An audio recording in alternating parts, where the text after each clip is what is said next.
are a lot of cities that claim they have smart city tech and smart city goals, but Barcelona seems to have a pretty well-rounded idea of what it should mean, creating a culture that helps the people living here, and obviously will help some businesses too. And that's one of the reasons that it's kind of a cool city. I really just want to get my friends together, they're experts in this field, and find out what a smart city really is.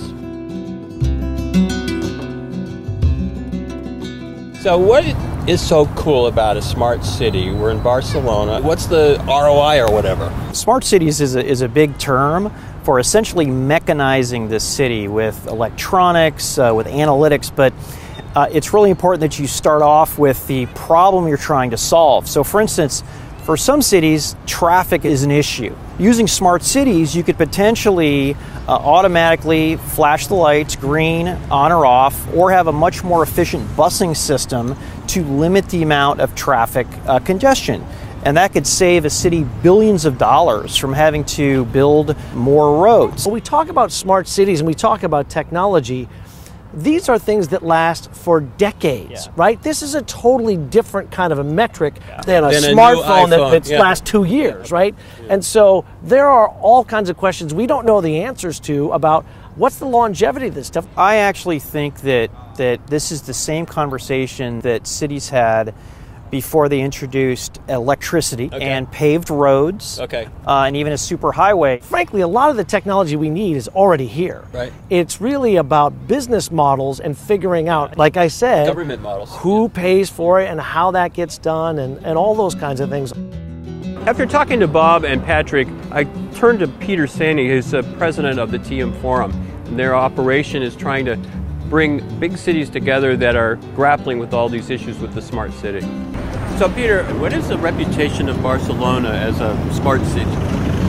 I think it's a pretty good reputation they have. They're one of the ones in the world that have embraced on a greater scale, on a multitude of applications, and they're also trying to build a backplane where these things can connect together.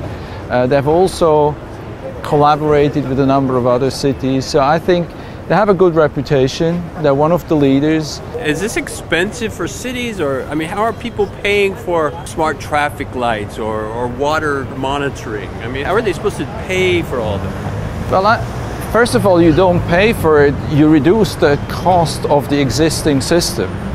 I mean, you imagine the cost of physical people walking out in a completely boring job. You have to be at home reading a meter.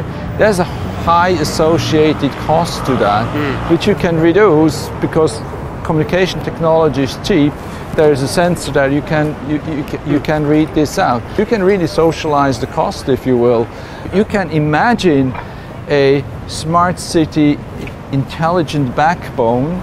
You can recall this in our work, the digital backbone or the digital dial tone. Okay. So that all of these apps, all of these sensors, all of the web services can very easily connect to that, and then you can start combining that. Okay. And I think that's, if I look at Barcelona, they have created a number of these ecosystem starts where they could do a little more, is trying to connect them.